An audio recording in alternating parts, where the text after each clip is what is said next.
ዓሰርተ ሓሙሽተ ሕዳር ናይ ጾመ ልደት ጎይታና ኢየሱስ ክርስቶስ ንጅምረሉ ዕለት እዩ።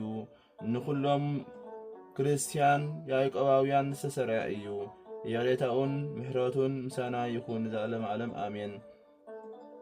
በዚ ተሰሪዑልና ዘሎ ድማ ኩሉ ግዜ ዓመት 15 ሕዳር ጾመ ነቢያት ጾመ ልደቱ ንጅምር። ስንክሳር ዕለት 15 ሕዳር ሚናስ ጾመ ጌና ልደቱ። በስመ አብ ወወልድ ወመንፈስ ቅዱስ አሃዱ አምላክ አሜን። በስመ አብን ወልድን መንፈስ ቅዱስን ሓደ አምላክ አሜን። ዕለት 15 ሕዳር በዛ ዕለት እዚኣ ትርጉም ስሙ አማንን ብሩኽን ዝኾነ ቅዱስ ሚናስ ሰማዕትነት ተቐበለ። ነዚ ቅዱስ እዚ አብኡ ካብ ሰብ ሃገር ናቂዮስ እዩ። ስሙ አውዳኪዮስ ይበሃል። ንሱ ሽመኛ አመሓዳሪ ነበረ። ሓዉ ቀኒኢሉ ንአውዶኪዮስ ናብ ንጉስ ከሰሶ። እቲ ንጉስ ከዓ ናብ ሃገር አፍራቅያ ናይቲ ሃገር አመሓዳሪ ገይሩ ሸይሙ ለኣኾ። እቶም ሰብ እቲ ሃገር ከዓ ብኡ ተሓጐሱ። ንሱ ሕያዋይ ሩህሩህ ፈራሒ እግዚአብሔር ነበረ። ነደ ቅዱስ ሚናስ ግና ውላድ ኣይነበራን።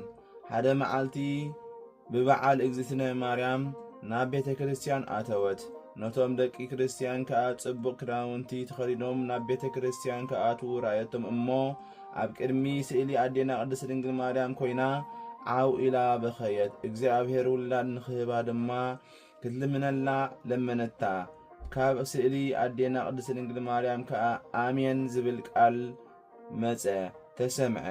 ካብኡ ናብ ገዛ ከይዳ እቲ ካብ ስእሊ ኣዴና ቅድስት ድንግል ማርያም ሰማዓቶ ቃል ንሰብኣያ ነገረቶ። ሰብኣያ ከዓ ፍቓድ እግዚአብሔር ይኹን በለ። ድሕሪ ቁሩብ መዓልታት ጎይታ ከዓ እዚ ቅዱስ እዚ ውላድ ሃባ። ምስ ተወልደ ከዓ ሚናስ ኢሎም ሰመይዎ። ቁሩብ ዕብይ ምስ በለ መንፈሳውያን መጻሕፍቲ መሃርዎ። 11 ዓመት ምስ ገበረ ኣቦኡ ብጽቡቕ ሽምግልና ኣዕረፈ። ድሕሪኡ ኣብ 3 ዓመቱ ድማ ኣዲኡ ኣዕረፈት። ቅዱስ ሚናስ ከዓ በይኑ ተረፈ። ይጽልን ይጸውምን ነበረ። ሰብ እቲ ሃገር ከዓ ፈተውዎ። ኣብ ክንዲ ኣቦኡ ከዓ ሸምዎ። ንሱ ግና ንክርስቶስ ምስጋና ይኹኖ ምምላኹን ምግልጋሉን ኣየቋረጸን። ዲዮቅልጣኖስ ንክርስቶስ ምስ ከሓዶ ንኹሎም ሰባት ጣዖት ከምልኹ ኣገደዶም። ብዙሓት ሰባት ከዓ ምእንቲ ስም ጎይታና ኢየሱስ ክርስቶስ ሰማዕትነት ተቐበሉ፣ ሞቱ፣ ተሰውኡ። በቲ ግዜ እቲ ቅዱስ ሚናስ ሽሞቱ ገዲፉ ናብ በረኻ ኸይዱ ዓብይ ተጋድሎ እናተጋደለ ነዊሕ እዋን ገበረ። ሓደ መዓልቲ ሰማያት ክኽፈታ ንሰማይታት ከዓ ብጽቡቕ ኣኽሊልን ክሽልምዎም ከለዉ ረአየ። ምእንቲ ስም ኢየሱስ ክርስቶስ ዝደኸመ እዚ ኣኽሊል እዚ ክቕበል እዩ ዝብል ቃል ሰምዐ። ካብኡ ናብ ዓዲ ተመሊሱ ብስም ኢየሱስ ክርስቶስ ተኣመነ። ብዙሓት ሰባት ከዓ ከምኡ ኣይትበል ኢሎም ከታልልዎ ክገድፍዎ ደለዩ። ንሱ ካብቶም ክቡራት ዓሌት ከም ዝኾነ ስለዝፈልጥዎ እቲ ገዛኢ እውን ክብረትን ካልእ ውህበታትን ክህበካ እየ ኢሉ ኪዳናት ኣተወሉ።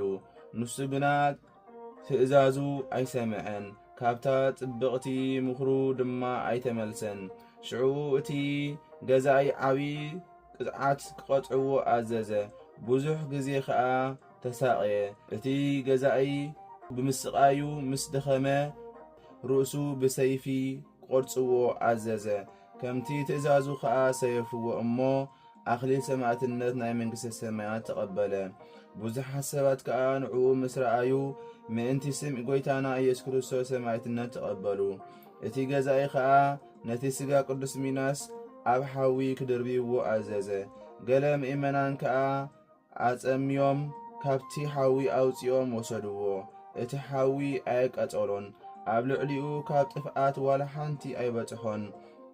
ብጽቡቕ ኣልባሳት ገኒዞም ክሳብ ፍጻሜ ዘበን ስደት ኣብ ጽቡቕ ቦታ ኣንበርዎ።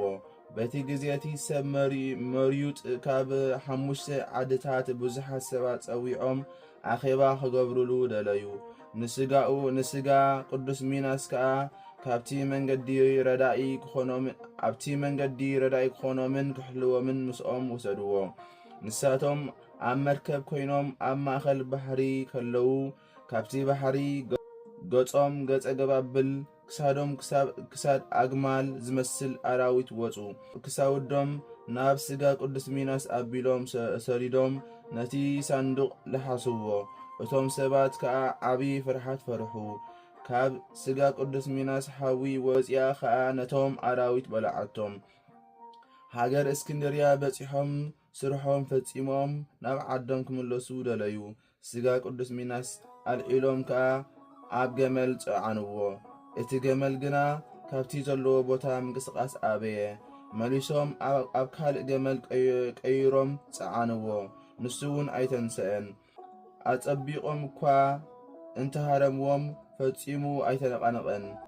ካብኡ ግና እግዚኣብሔር ኣብቲ ቦታ ክቕበር ዝፈቐደሉ ከም ዝኾነ ፈለጡ። ኣብኡ ቀቢሮም ከዓ ናብ ሃገሮም ከዱ። ጎይታና ከዓ ንስጋ ቅዱስ ሚናስ ክገልጾ ደለየ። ኣብቲ በረኻ ሓደ ሓላው ኣባጊዕ ነበረ።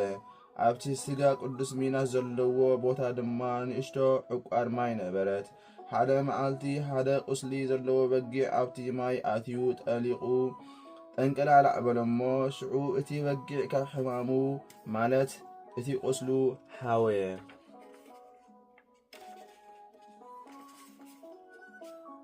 እቲ ሓላው ኣባጊዕ ነዚ ምስ ረኣየ በዚ ተኣምር እዚ ሰንበደ፣ ኣጸቢቑ ተደነቐ። ካብቲ መሬት ወሲዱ ብማይ ኣብ ዓብዒጡ ኣተርኪሱ ንዝሓመሙ ኣባጊዑ ኩሎም ብኡ ይቐብኦም እሞ ቀልጢፎም ይሓውዩ ነበሩ። ኩሉ ግዜ ከምዚ እናገበረ ነቶም ኩሎም ሕሙማት ናብኡ ዝመፁ ድማ ይፍውሶም ነበረ። ንጉስ ቁስጥንጥንያ ነዚ ዜና እዚ ሰምዐ። ሓንቲ ጓል ጥራሕ ነበረቶ እሞ ንሳ ከዓ ብቁስሊ ሓሚማ ነበረት። ኣቦኣ ከዓ ናብኡ ሰደዳ። ንሳ ከዓ ክዳና ኣብ ቅድሚ ሰብ ከተውፅእ ኣይከኣለትን።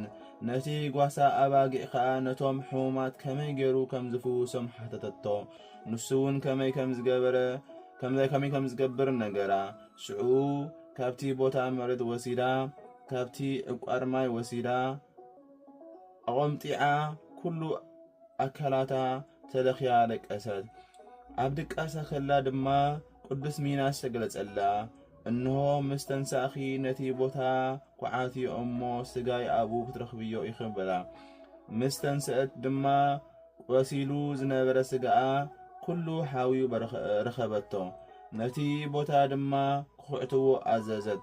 ምስ ኳዓትዎ ከዓ ስጋ ቅዱስ ሚናስ ረኸበት። ዓብዪ ሓጎስ እውን ተሓጐሰት።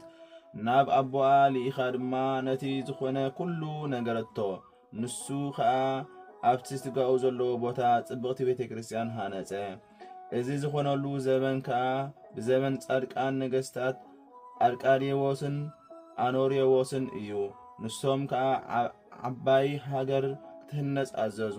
ከምቲ ጻድቃን ነገሥታት ዝኣዘዝዎ ድማ ዓባይ ሃገር ተሃንጸት።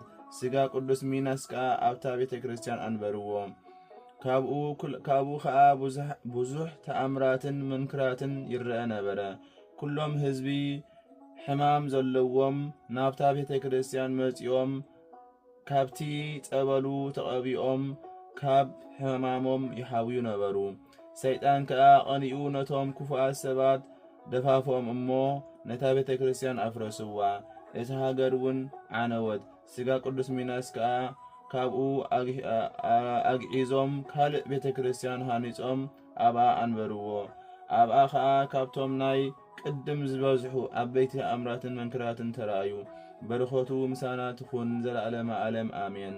ሰላም ለከ ሃራዊ መስፍን ሰማዕተ መድህን ሰማያተከ ሚናስ ዘጾረተከ ማህፀን አመጸለየ ጾረተ እንዘ ይእቲ መካን እምስእለ ማርያም ሰሚያ ዘይብየ አሜን።